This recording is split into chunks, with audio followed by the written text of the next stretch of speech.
المتدخلين الأستاذ الدكتورة شهيدة مثل من معهد أنطار جامعة الجزائر 2، السيدة نيجيتي كاتريني بودراكو من دولة اليونان، السيد محمد وابل من جامعة كيات، السيد عبد الوهاب النصار من جامعة معهد أنطار جامعة الجزائر 2، والدكتوراه ياسمين أبوني من جامعة الورود معمري بيزنس. رئاسة الجلسة ستكون بقيادة أستاذتنا الأستاذة الدكتورة فريدة عمروس من معهد أنطار جامعة الجزائر 2، ومقرر الجلسة الدكتور الياس عريفي من المركز الوطني للبحث في علم الآثار.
بسم الله الرحمن الرحيم والسلام عليكم. نفتح الجلسة الصباحية الأولى للمداخلات العزيزة. أول مداخلة تحت عنوان ملامح رومانية في الجزائر اليوم. La romanité dans l'Algérie d'aujourd'hui. بتقديم الأستاذة الدكتورة جيدة مهندس من جامعة الجزائر.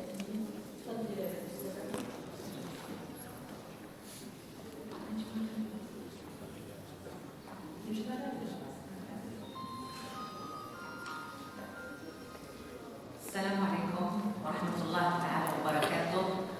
إذا نفتتح هذه الجلسة بمداخلة قد لا نعتاد على مضمونها، لم نعتاد على مضمون كهذا،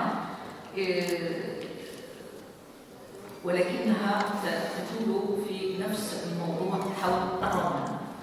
إذا كما نرى العنوان Fait de romanité dans l'Algérie d'aujourd'hui, nous souhaitons d'abord aviser notre aimable public ici présent que cette communication est loin de toute idéologie ou instrumentalisation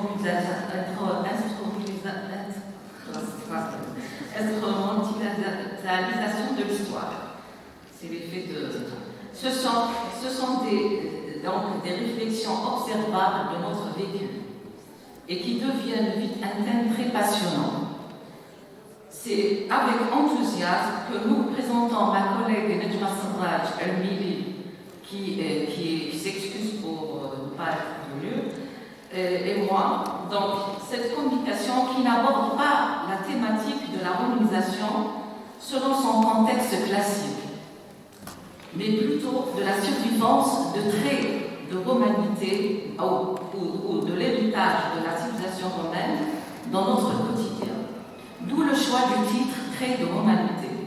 Notre approche donc s'inscrit dans ce qu'on peut appeler aujourd'hui l'ethno-archéologie. Avant de commencer notre exposé, nous citons quelques publications relatives à la romanisation, parmi lesquelles le dernier ouvrage de Jean-Marie Lasserre, Africa Causi Roma, à qui, ce livre est un choix du titre qui en dit long sur la romanisation de l'Afrique. On vous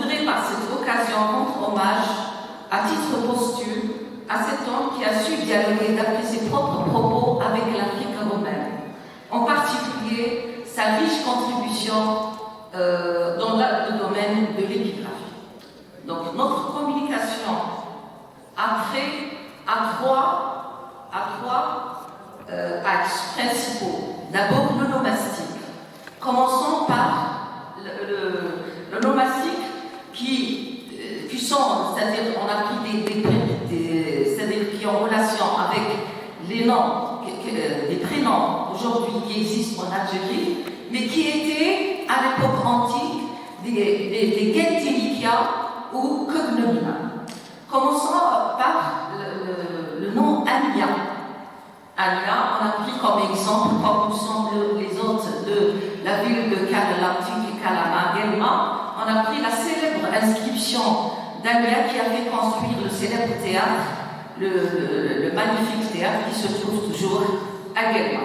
Donc Ania, c'est un prénom aujourd'hui qui est largement diffusé en Algérie, notamment en Kabylie. Nous avons aussi un autre nom à l'époque antique, c'est un gentilicio, un nomen, mais qui se trouve comme un prénom rare, c'est un prénom rare aujourd'hui, dans le Sétifois, dans la région de Sétif, on a encore la survivance de ce nom, qui est un prénom aujourd'hui, Bébia, mais on le prononce Bibia. C'est en connaissance de cause. Je connais très bien les gens qui s'appellent, qui ont ce prénom. Donc Bébia, qu'on appelle Bibia. On a aussi Kessa, Cassia, qui se rapproche beaucoup de Kaissa. On a aussi Camilla. Tout le monde connaît Camilla. Donc origine latine, mais il y a quand même un point d'interrogation. Ici, on ne parle pas vraiment d'origine, c'est lorsque l'occasion se présente seulement. Alors, Cassia, nous avons Camilla, on peut aussi la rapprocher de Kamela, on a aussi Camilla. On a aussi Fauza. Fauza, qui existe aussi avec la même prononciation aujourd'hui. C'est en connaissance de cause. Je connais des personnes qui s'appellent Fauza, du moins dans la région de Sétif. Et on peut le rapprocher de Fauzia, Fauzi, Feiza, donc on le trouve dans les inscriptions latines. On a aussi Fadiliana, qui dérive, c'est un dérivé de Fadila. Donc Fadila, j'ai fait une petite recherche et j'ai trouvé que Fadila était un nom qui existait à l'époque romaine dans la source d'un nommé Aelius Capitolionus, un des auteurs de l'histoire d'Auguste, 4e siècle. Et bien, figurez-vous qu'il y a la sainte Fadila. Fadila, comme ça se prononce aujourd'hui avec d'elle, et non pas d'elle. Ça n'a rien à voir avec Fadila. On a aussi Ledla. C'est très intriguant. Quand j'ai trouvé cette inscription, Ledla ici est un cognomen donné à cette femme. Bon, pour nous, Ledla, c'est donné à une femme âgée, à sa maîtresse, en quelque sorte, quelqu'un que l'on respecte.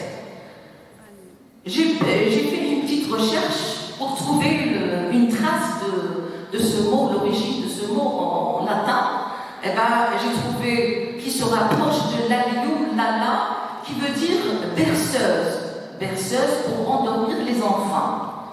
Bon, j'ai fait une liaison peut-être, je ne sais pas si c'est vrai ou faux. Il se pourrait que cette Ania Lella est une nourrice qui chantait des berceuses pour endormir les enfants. Pourquoi pas? Leila, Lila, Lila, il y en a. Donc, on les trouve. L'origine, on n'en sait pas si c'est romain ou là. Mais ce qui nous plus importe, c'est cette forme latine qui existe et qui subsiste jusqu'à aujourd'hui. On a aussi Mona. Tout le monde connaît Mona. Donc c'est un prénom largement diffusé aujourd'hui. On ne sait pas aussi l'origine. On a aussi Malia. Melia. Je connais, j'avais une étudiante que j'encadrais qui s'appelait Melia. Elle est toute jeune. Donc Melia, il se pourrait qu'il ait une origine grecque, c'est-à-dire golfe malique qui se trouve dans la mer d'Igée, peut-être. N'en sais rien. Mais le nom existe depuis l'époque romaine. On a aussi Mimia. Mimia, tout le monde connaît. Donc Mimia, c'est prononcé aujourd'hui Mimia. On a beaucoup de vieilles qui s'appellent à Sétif Mimia, carrément, avec I. Et Mimia, bien sûr, il est très connu, c'est d'origine romaine. La femme d'Alexandre Sévère s'appelait Mimia. On a aussi Moni. Dans la région de Sétif, on dit Moni. Dans la Gironde, on dit Moni. Et là, on a Mounis. Donc Mounis, bon, on prononce le S, vous savez que le latin, on prononce toutes les lettres. Mais quand même, ce nom existe toujours. On a Maria, pas la peine d'en parler. Maria, c'est bien connu, mais on le trouve beaucoup plus dans les inscriptions chrétiennes. On a aussi Norius. Dans la région de Sétif, on dit Noré. On a aussi Noria. Et on a à l'époque romaine Norius Noria. Comme ça se prononce. Et c'est d'origine romaine, le nom d'une famille romaine. On a aussi Nina. Pour nous, c'est un diminutif aujourd'hui. On l'utilise comme diminutif. Mais à l'époque romaine, on trouve une inscription. Là, c'est un cognomène, carrément, cognomène d'une femme qui s'appelle Kaikilia Nina. Et il est d'origine orientale. Le premier roi assyrien s'appelait Ninus. On a Rusula. Rusula, c'est le diminutif de Rosa, c'est-à-dire la petite rose. Et bien, moi, j'étais très étonnée. Dans la première promo qu'on était à Sétif la première année, j'avais une camarade qui s'appelait Rusula, comme ça. Ça m'a intriguée. C'est vraiment très rare. Mais il se trouve qu'il existe depuis l'époque romaine. On a aussi Ixita Romula. Romula, je vous fais passer une petite. Romula, c'est connu à Sétif.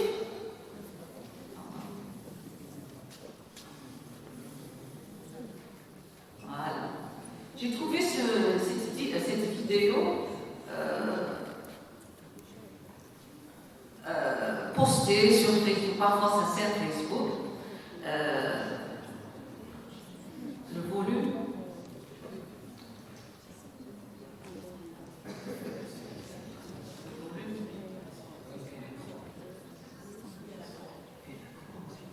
Ah oui, c'est bon.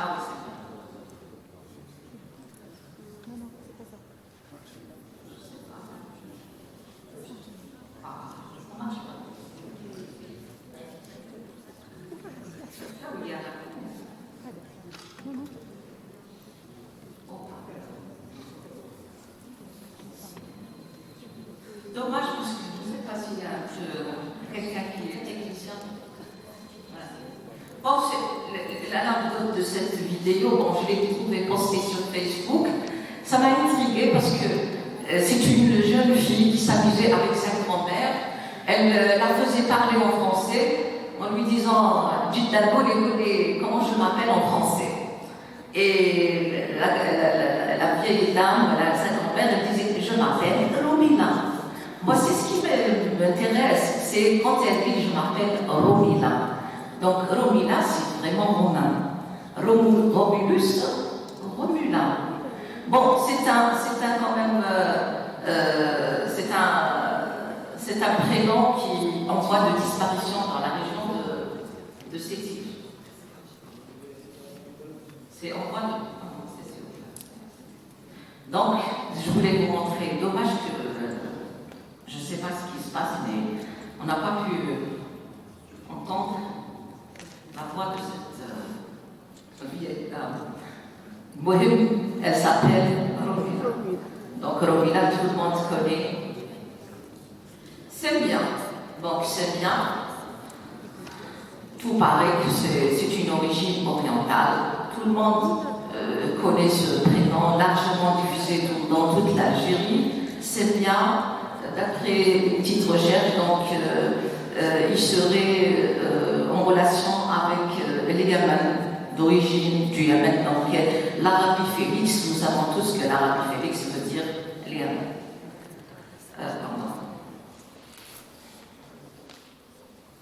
Nous avons aussi Siliha. Vraiment, ça m'a intriguée.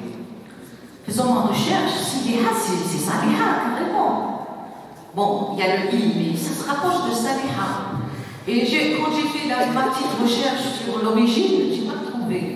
Donc, il se fait que vraiment est d'origine locale et latinisée tout simplement. Siliha, donc c'est vraiment vieux. Sophia, tout le monde connaît Sophia. Sophia, c'est connu surtout dans les institutions latines chrétiennes. Il se pourrait qu'il ait une origine grecque qui a une relation avec la sagesse. Voilà. Sassan. Dans la région de Sétif, on a Cécia, largement diffusée. Donc,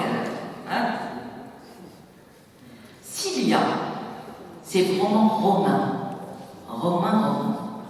Cilius, Cilia, famille romaine. Carrément, il n'y a pas aucun doute. Cilia, ce prénom largement diffusé aujourd'hui, en particulier en Kabylie. Ma voisine s'appelle Cilia. C'est en connaissance de cause. Pour terminer avec l'onomastique, j'ai choisi Quinta. Bon, Quinta, c'était un cognomen très répandu à l'époque romaine. Il se peut que ce cognomen, qui était vraiment répandu à l'époque romaine, soit la traduction de Ramsa, qui existe beaucoup dans l'est de l'Algérie, mais je sais qu'en Tunisie aussi. Beaucoup de femmes s'appellent Ramsa. Ah, mais ça, Ramsa. Donc, Quinta serait la traduction, Ramsa serait la traduction de Quinta. Pour la linguistique et l'étymologie des mots, nous avons relevé, ma collègue et moi, quelques mots, mais on n'a pas tout relevé. On a évité les mots qui ont un certain rapprochement. C'est tout, pour ne pas tomber dans la fantaisie. Donc, on a évité de les mentionner. Alors, nous avons ici advocato. On dit dans notre parler avocato, capsa chemin. On va faire, pourquoi pas, fabrica, on dit, kitara la kita, karuka, en latin on dit karuka. Mais si on prononce le mot en français, on dit karosa, tout simplement. Socius, cocus, le couche à la cousine, hein? Je crois que les Tunisiens disent coquine, je pense, hein? Cucina, ça se rapproche beaucoup. La scola, eh ben, je ne sais pas si Sabgel va y scola, mais je sais que à Sétif, on dit scola. Patrona, le patron. Il y a le Warius, il y a d'ailleurs le Carlos, le bijou, le trésor Guerrero, la Moruca, le Maroc, Sordilius, on colossor des soirs, ça vient de Sordilius. Ah ben, et là, quand j'ai trouvé, tout à l'heure, j'ai dit, on y reviendra pour le cognomen Lella. C'est lui qui m'a emmené loin dans ma recherche.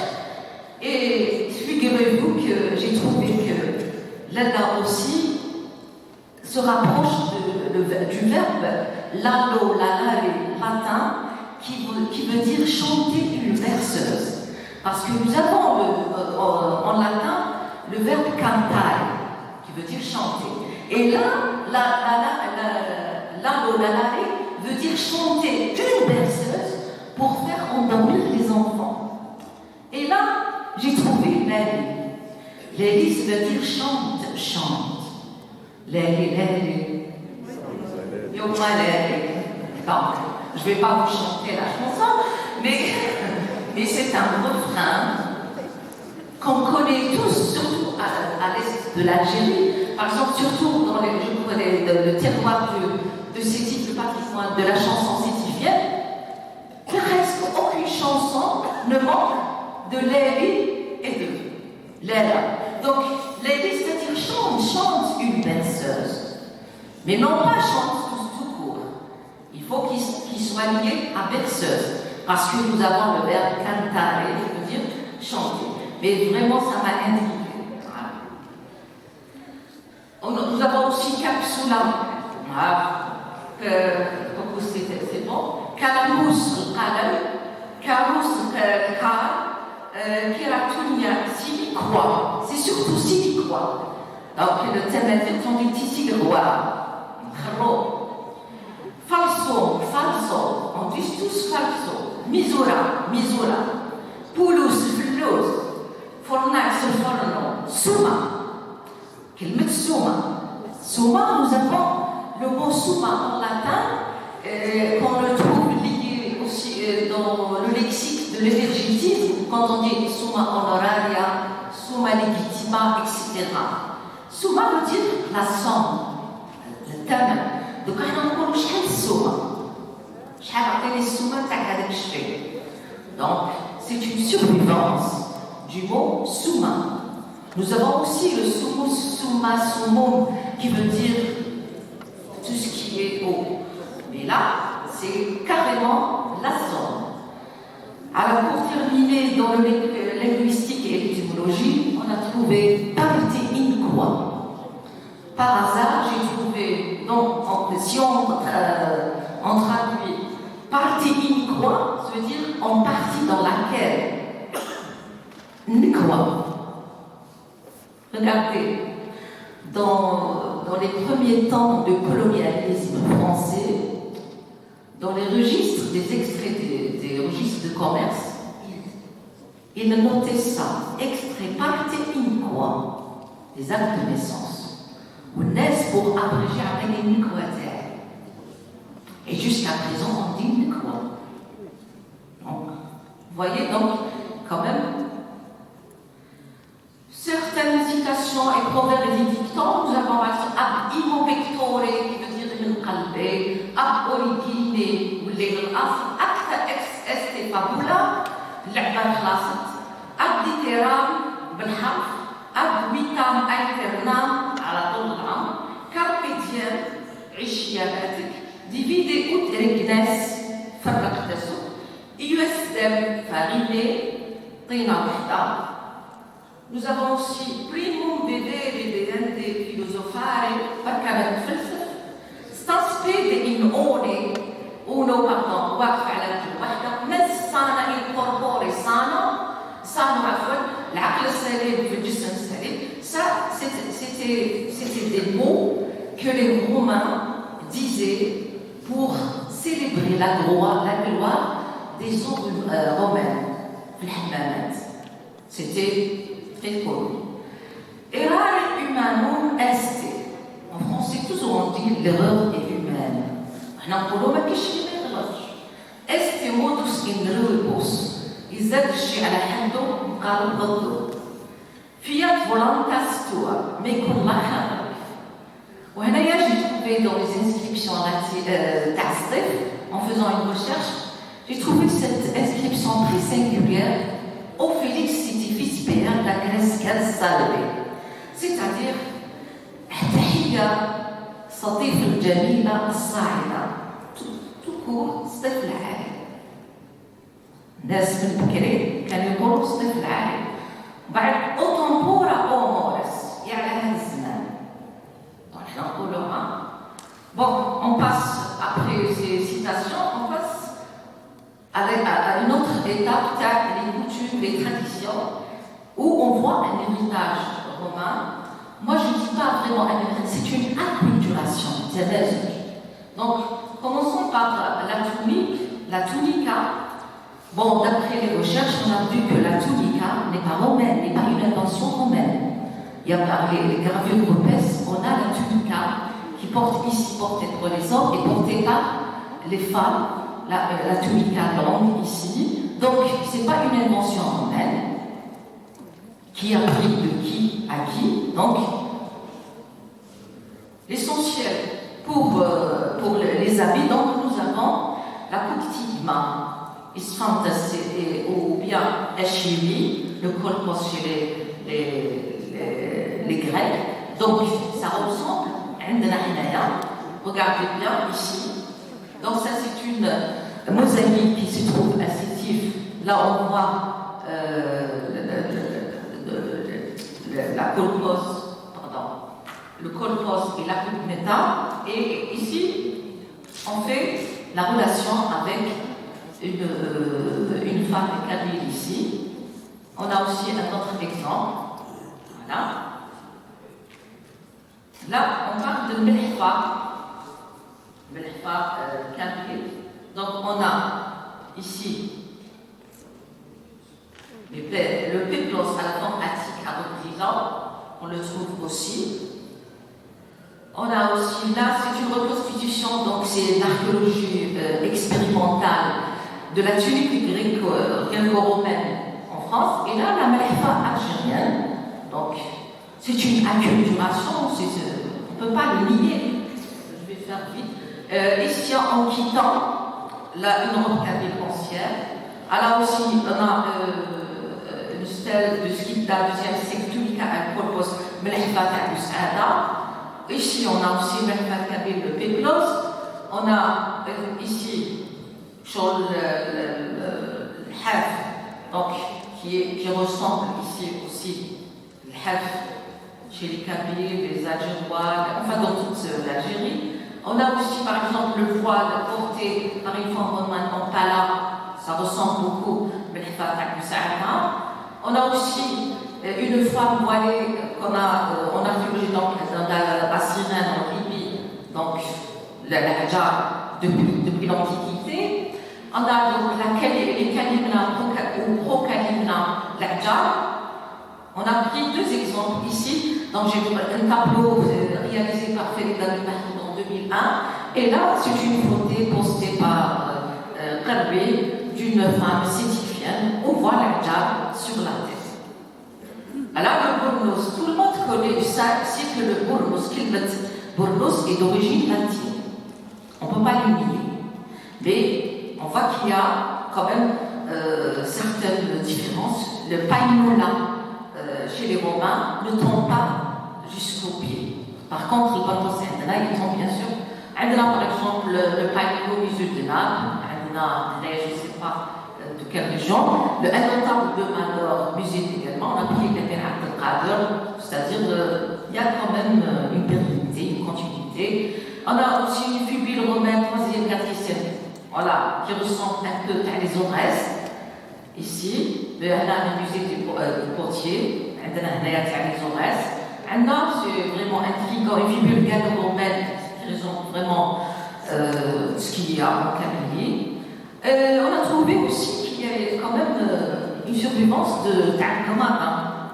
Bon, si ça d'ailleurs, on n'a pas un exemple archéologique en Fibletma, mais un monument de la nourrice Sévérina en Colombe qui nous montre le bébé émailloté, donc Mgammat. Là, on voit les étapes où les Romains faisaient la même chose que nous. Ils libéraient le droit le droit gauche en deuxième lieu. Parce que sinistra, toujours sinistra, c'est-à-dire gauche, symbole du sinistre.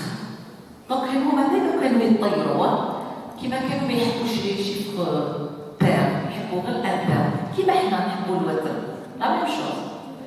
Donc là aussi, pour les Mensa, c'est pour dire qu'il y a les fêtes inédites. Les Mensa, c'est-à-dire pourquoi j'ai choisi les Mensa, on a choisi les Mensa, c'est pour dire qu'il y a quand même une survivance de certaines fêtes païennes. Par exemple, on a c'est une survivance qui a été de l'époque païenne. Donc, la chose qui est différente, sur la tombe c'est-à-dire sur la tombe le défunt. Par contre, là, voilà. Donc là, on voit par exemple une photo du cimetière de Qatar. On voit les gens, c'est comme ce qu'on faisait les médecins funéraires à l'époque romaine. Et ça s'est perpétué à l'époque chrétienne. On a les jeux, il y a aussi, j'ai oublié de mentionner, la tradition de mettre de l'eau sur l'akbar. Cette tradition remonte bien à l'époque romaine. Oui, à l'époque antique, c'est le culte de refrigerio, c'est-à-dire mettre de l'eau sur la tombe. On a le jeu des osselets. Pentelita, c'est un jeu quand même qui s'est perduré à l'époque maintenant. Bon, il a disparu carrément, mais bon, ça c'est pas en Algérie, c'est un musée à Naples. Il y a par exemple, Etienne Guinet a fait un tableau où se met Kruta. Deux femmes, c'est destiné beaucoup plus aux femmes, les femmes qui jouaient beaucoup plus. Regardez, on a trouvé, c'est surtout ma collègue Nejma Sarraj, que je remercie, elle a trouvé ce terme qui représente justement le jeu des osselets. Et c'est écrit la Reimat osselet, carrément. Il y a aussi cette accueil des enfants, une enfant qui a été trouvée à Ostir pour dire qu'il y a quand même une acculturation africaine. Il y a aussi, pourquoi on a choisi ça? Parce que ces genres d'enfants se retrouvent jusqu'à présent. C'est l'usage qui a changé, tout simplement. Transporter le vin, l'huile, maintenant, c'est beaucoup plus l'eau. Voilà, elles sont très belles. Voilà. Et aussi quelques traditions. Donc, la presse avis qu'on trouve jusqu'à présent dans les horaires. Il y a aussi les travaux des champêtres. Par exemple, une mosaïque de Cherchel. Et là, je rappelle que ma collègue Nejma Sarraj, elle a fait un très bon travail de magistère, justement, à la Zeraat el-Kouro. C'est un travail vraiment magnifique. Donc, c'est tiré de sa thèse. Là, on a une ville en Treuil, et on la trouve jusqu'à présent. On a aussi ville base en spirale, qu'on trouve jusqu'à présent. On a aussi musée de Cherchel, on a pioche avec tranchant. Aussi, travaux champêtres aussi, alors, les mêmes outils qu'on retrouve. Et en conclusion, donc, on dit, nous pouvons constater la persistance de la langue latine, prouvant que les Africains sont restés empreints de romanité pendant longtemps, un héritage qui a survécu jusqu'au 7e siècle, d'après les inscriptions découvertes à Tlemcen et de surcroît consacrées au dieu Man, et jusqu'au 11e siècle dans la région de Ndjila en Libye et dans la région de Kairouan en Tunisie. Reprenons les propos de la serre, la latinité ne fut pas juste un vernis superficiel et fragile, vite écaillé, vite emporté. Nous ne pouvons pas nier cette intégration très large d'Africains dans la culture romaine, comme l'atteste l'archéologie et surtout l'épigraphie. Une intégration où allogènes et indigènes n'étaient pas séparés, mais opposaient les dévots des anciens cultes aux fidèles d'une religion universaliste. Ces Africains romanisés ont partiellement exprimé une culture commune, romaine et africaine, une acculturation entre les deux civilisations, une inter-influence. On aurait du mal parfois à octroyer l'origine de certaines choses à tel ou tel. Donc, إنه تبادل حضاري لا يمكننا إنكاره يبين التنوع الثقافي الكبير للجزائر. شكرا.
géographique de la Libye et de l'Afrique, en ce qui concerne cette région-ci. Et quels sont les peuples mentionnés? Ce sont les Romaïens, les Romains, les Vandales, et ça comprend dans propos toutes les tribus germaniques. Les Alains, par exemple, il y a les Libyens, les Libyens, mais attention, je vais revenir là parce que les Libyens, ça ne veut pas dire les gens de Libye. Bon. Et les morts, et toute une série d'autres tribus, on parle des Lévans, des Bermans, des Freiks, qui sont identifiés par des noms d'endroits ou par les noms de leurs chefs. Pourquoi on parle des Nazarons? Les Nazarons, les gens d'Amon, c'est-à-dire du chef qui est où il y avait des termes d'Amon, l'oasis de Sima, en Égypte. Mais on a toujours le nom Nazarons. Et vous allez le voir partout ça, dans les petits extraits que je vais employer, les textes grecs de Procope, et en bas, une traduction en français, même pas de tous les textes, ça serait trop, et uniquement c'est dont on a besoin. Et là, nous disons que les Libyens, les Libyesses, on traduit par Libyens, mais ce ne sont pas les Libyens d'aujourd'hui, étant des Romains depuis toujours. Ça, c'est une traduction mot à mot. Sauf que le mot grec, toanek depuis toujours, c'est employé pour dire d'un passé lointain. Ça ne veut pas dire depuis toujours. D'ailleurs, la traduction latine du texte donc explique depuis l'origine en latin. Ce qui n'est pas exactement la même chose, mais ça veut dire depuis un temps très ancien. Maintenant, si on va au géographe, l'Afrique est appelée Libye. Quand Procope emploie les mots Libye et Libyen, ça veut dire les Africains du Nord. Parce que Pline, déjà, nous dit que pour les Grecs, dans Strabon, on trouve ça, la Libye, entre guillemets, le mot Libye, c'est en réalité l'Afrique du Nord, à partir de Gibraltar et jusqu'en Égypte. Les frontières de la Libye, dans ces historiens-là, ça prend toute l'Afrique du Nord. Et voilà, là, le partage, comme vient de dire Procope, qui à l'Empire d'Occident fut lié la plupart de la Libye pour une distance de 90 jours de Gadéra, de Gibraltar jusqu'à Tripoli. Et l'empereur d'Orient, il partage la Libye de la Cyrénaïque jusqu'à Nebidam. Nebidam, c'est Touracho, en Albanie actuelle. Et vous avez vu sur la carte la ligne qui passe vraiment entre les mers de la déserte jusqu'à Albanie actuelle. Et tout à l'est va à l'Empire d'Orient. Maintenant, quand on parle de valeurs militaires dans Procope et dans les guerres, qu'est-ce qu'on veut dire? On a un mot grec qui est là, le mot arrêté, c'est la vertu, c'est de la dame virtus, et c'est une somme de très morale, courage, bravoure, honnêteté, et grandeur d'âme, intellectuelle, y compris la tactique militaire et politique, y compris l'administration civile et militaire. Et le bon propos nous pose quelques exemples de ces vertus vraiment morales. Il y a aussi l'opposé de ça, c'est la coardice, la négligence et l'amour des plaisirs. Et voilà ce qui nous cause notre personnalité. Parmi la romaine, 4 généraux, et Aëtius, Boniface, Majorien, qui est un empereur aussi, Bélicère, parmi les Vandales, Genséric et Omer, on parle d'Achille de Vandale, parmi les Libyens, c'est-à-dire, en réalité, les peuples romanisés de l'Afrique du Nord, c'est Apollinaris, vous voyez, c'est un nom latin d'ailleurs, parmi les morts, Antalas, le chef des Freiks, et parmi les Massagètes, qui sont des auxiliaires de l'arrêt de l'armée romaine, encore un chef qui se pose à pouvoir se milieu, on va le voir par après. Voici le contraire de la vertu, c'est la fainéantise, c'est la négation des vertus militaires qu'on la trouve chez le roi Vandale Ingéric, le petit-fils de Genséric, qui est vaincu par les Montagnards. Par contre, voilà les deux généraux romains, Aëtius et Boniface, tous deux, nous dit Procope, très braves et experts en matière de guerre, avec tant de grandeur d'âme, plein de toute autre vertu, que ça c'est les jugements de Procope, on ne saurait pas se tromper en les appelant, chacun d'entre eux, les derniers des Romains.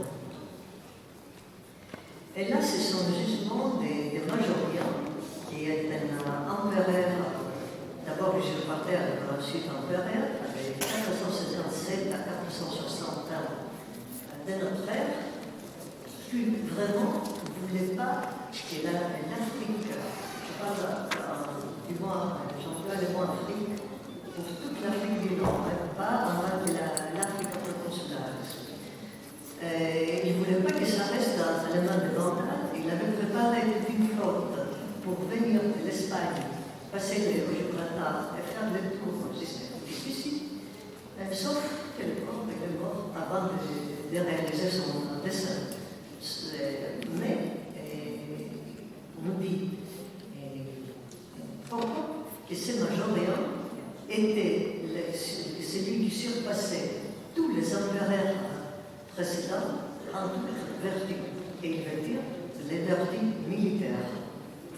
Et ça, c'est l'Apollinaire, Apollinarius, un Libyen, entre guillemets, un Libyen, qui était allé en délégation avec une délégation des Libyens, c'est-à-dire toujours les Africains du Nord, pour prier Justinien, parce qu'il est en même temps Gélimère, le premier roi Vandal avait emprisonné les chefs le roi légitime Eldaric, de venir à l'aide des rois légitimes. Et effectivement, il a pris part aux guerres contre les Vandales avec la flotte romaine. Et Procope se montra bien brave dans cette guerre, surtout à Trécaméron, c'est la bataille décisive où Bélisaire a vaincu les Vandales. Maintenant, qu'est-ce qu'il nous dit ces bons Procope à propos des Vandales? Après la défaite, il ne pouvait pas retourner dans leur pays d'origine parce qu'il n'y avait pas de bateau. Et en plus, il devait payer. Procope nous dit que les Romains étaient venus en justicier pour ce que les Vandales ont fait jadis aux Romains, gardez ce mot, surtout celui que ça, d'accord? Et ça, c'est un discours de Procope, toujours de Bélisaire par Procope, qui fait l'éloge de la sagesse et de la discipline, car, dit, tous les Libyens, toujours les Libyens entre guillemets, étaient des Romains depuis toujours. Et ils ne s'étaient pas soumis aux Vandales de leur propre gré, et ils avaient souffert sous les jougs des gens barbares. Et il n'était pas juste pour que l'Empire voie que ce soit, parce qu'il s'était engagé de faire la guerre aux Vandales pour leur liberté. Qu'est-ce que ça veut dire? Le Bélisaire est vraiment un bon administrateur. Et il a empêché l'armée qui conduisait à faire des pillages en arrivant à Carthage et en arrivant en Afrique. Et ça lui a assuré la bienveillance de la population. Pourquoi une carte de Grèce?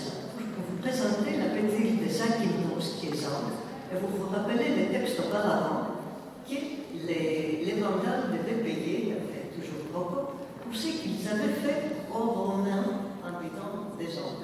Ça veut dire que comme les Libyens étaient Romains, les Grecs aussi du Péloponnèse étaient chantés, c'est aussi des Romains, Procope. Et on est cette processus de romanisation des deux côtés de la Méditerranée. Je continue avec Bélisaire, qui est les grands, disons, personnalités, la grande personnalité d'après Procope, le grand général, vraiment la personnification de tous les vertus. Ça, c'est un fameux mosaïque de San Vital de Ravel. Et voilà, c'est l'empereur Justinien avec les nobles de sa cour, les militaires de sa cour. Bélisaire est le premier, vous le voyez d'ailleurs, est le premier à droite de l'empereur. De l'autre côté, Maximian, c'est le seul qui a été identifié. Ça veut dire qu'on ne peut pas les reconnaître facilement. reine. Mais vous voyez aussi que sur cette mosaïque, les traits sont personnalisés. Maximilien, on voit très bien qu'il est chauve, et de l'autre côté, on voit qu'il est Bélisaire a une très belle barbe bien soignée. Entre autres, nous dit Procope qu'il y avait parmi les morts une légende qui disait qu'il ne faut pas se tourner contre l'Empire aussi longtemps qu'il y a un barbu à la tête de l'armée romaine. Bon, Bélisaire, comme vous pouvez voir, c'est un barbu, tandis que dès qu'il a été remplacé par Salomon, qui était élu, alors un verbe, il y a eu des révoltes. Évidemment, c'est une prophétie excellente, après lui, mais ça veut dire vraiment que la réputation de Bélisaire était telle que du moment qu'il y avait un bon général là, il ne fallait pas se tourner contre l'Empire. Maintenant, il y a quelque chose que je dois mettre en valeur, c'est que les morts de Numidides, Byzacène et Mauritanie, césariens, avaient demandé à Bélisaire de se mettre sous l'autorité de l'empereur. Comment ils avaient fait ça? Ils avaient demandé à Bélisaire de recevoir de lui les insignes du pouvoir de la ville, car, nous dit Procope, il y avait parmi les morts la tradition de demander les insignes du pouvoir, mais étant en guerre contre les Romains.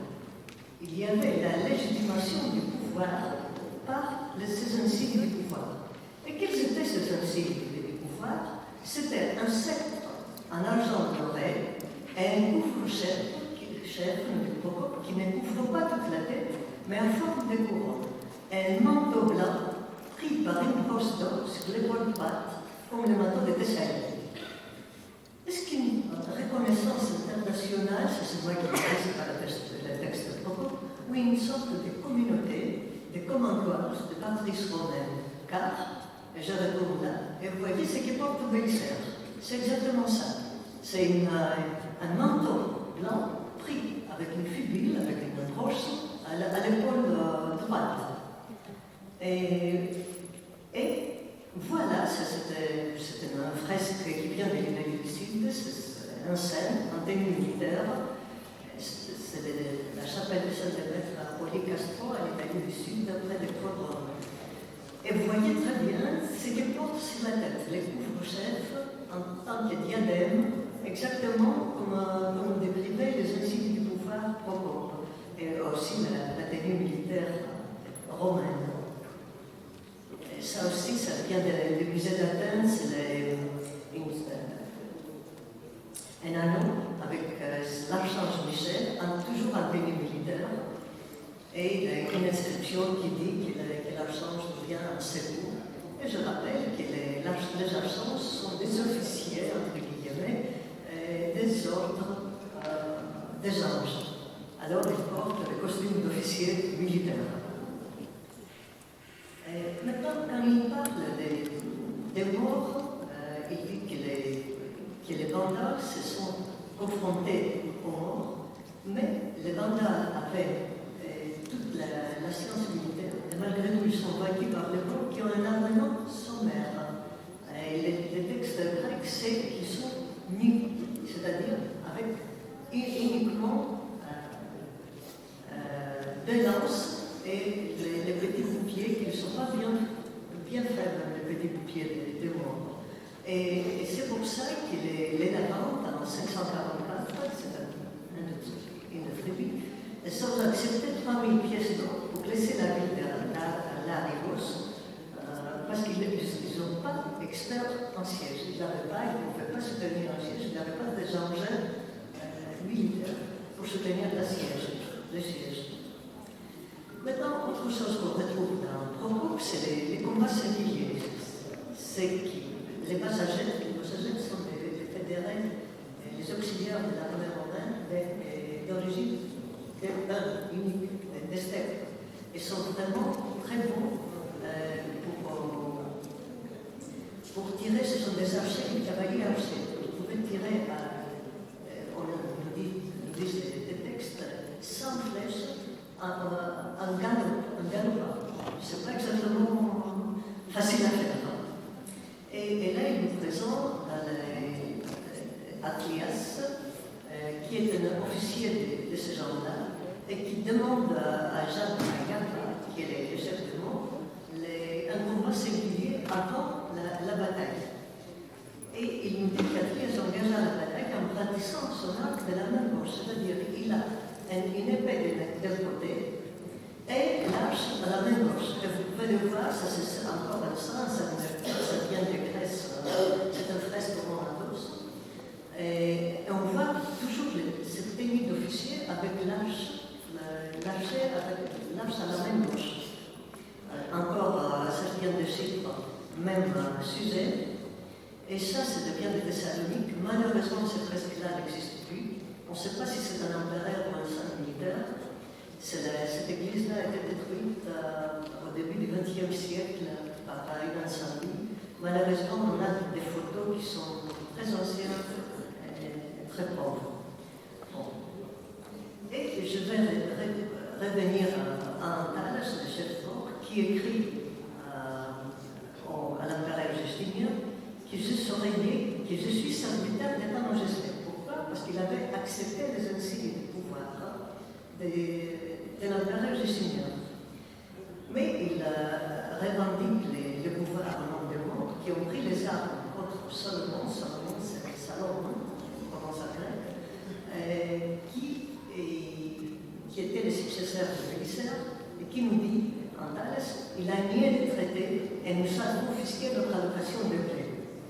Et si tu veux, il parle à l'empereur, si tu veux que les morts soient des serviteurs, amène Serge, ça c'était le successeur de Salomon, et envoie un autre stratège en lui.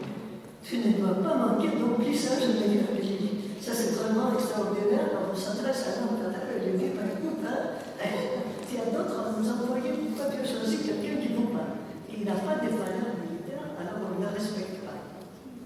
Et voilà, ça je vous dis, je vous mets un morceau de son salarié impérial. Malheureusement, c'est 6 siècles après, parce qu'on n'a pas vraiment des textes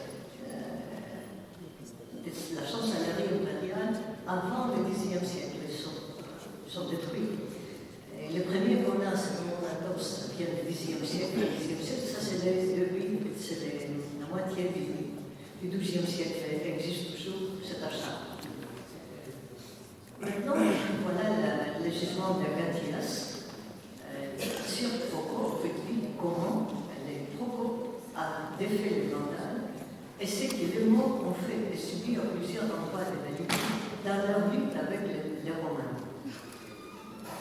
Les ont fait, parce qu'il nous dit toujours que les historiens s'occupent des personnalités de leurs prophètes, déjà les poèmes d'Hérodote au VIe depuis le 5e siècle. Avant notre ère, nous disait qu'il allait écrire l'histoire des prophètes des Grecs et des barbares. Et je signale là, et là, c'est la première fois qu'on a les mots histoire, dans le sens d'aujourd'hui, parce qu'en grec ancien, historien veut dire tout simplement narrer. L'histoire, c'est une narration. Et ici, nous dit Justinien lui-même, dans une novella, une loi de l'année 736, qu'il a fait la paix avec les Perses, il a ramené à l'Empire les Hellénes, les Maures et toute l'Afrique. Et il peut maintenant se prétendre empereur des Romains en fait, et pas uniquement en nom. Et après les Romains, avec ça, avec leur perdu militaire, ont quitté leur fainéantise. Alors, en entourant ces historiens-là, il y avait une sorte de koiné, de communauté, par les différents peuples qui pouvaient, par leur chef, avoir un sentiment d'appartenance à eux, qui tirait son autorité des institutions et d'un passé commun, et qui appréciait les mêmes traits, les vertus de personnalité en commun. c'est peut-être un sentiment humain d'admirer ce qui assurait la sécurité et le bien-être et le progrès de tous. Mais ma intention ici est que c'était exactement ces valeurs militaires, ce sentiment de sécurisation sous l'Empire romain, soit ce qui protégeait, qui était l'armée romaine, faisait partie de la même koiné, de la même communauté, soit ceux qui se sentaient protégés faisaient aussi partie de cette koiné romaine. Et un des, disons, des meilleurs traits pour se sentir dans une communauté, c'est de se sentir protégé. Qu'est-ce que c'était alors ce qui a amené tout le monde à la romanisation? C'était le sentiment qu'ils étaient protégés par cet empire. Est-ce que c'est la valeur militaire? Peut-être. Mais comme vous voyez sur cette carte, il y a toujours quelque chose qui lui sert très bien. Il a sécurisé la mer. Parce qu'auparavant, les Vandales faisaient des excursions de guerre civile. Ils avaient pris la Corse et la Sardaigne. Ils avaient des bases aussi avec les côtes de Sicile. Et ils faisaient des excursions, je l'ai dit d'ailleurs, au Péloponnèse et aux Andes, les îles grecques. Bon, Bélisaire a sécurisé tout cet endroit-là, a sécurisé. Et les gens se sont sentis appartenant par la sécurisation à l'Empire romain. Et bon, il n'y a rien à dire sur ça. On est tous tout autour d'une mer Méditerranée. Et on peut dire, nous tous, y compris les Grecs, d'ailleurs, même aujourd'hui, nos amis de l'Est de la Grèce appellent toujours les Grecs pas Guinéens, mais loups, les Romains. Et, comme disait pour les habitants des Andes Procope, on n'est pas né romain, on le devient, et ça ne veut pas dire une inculturation, parce qu'il y a toujours en Grèce romaine une culture grecque, ici il y a toujours les cultures tamasiennes. On n'a pas perdu, mais on se sent tous partie d'un groupe inclusif. Et pour moi, ça c'est un trait qu'on a des valeurs communes, que ce soit les valeurs militaires, que ce soit les valeurs de la vertu, c'est-à-dire ceux qui ont une grandeur d'âme, la générosité et la sagesse. Je vous en remercie.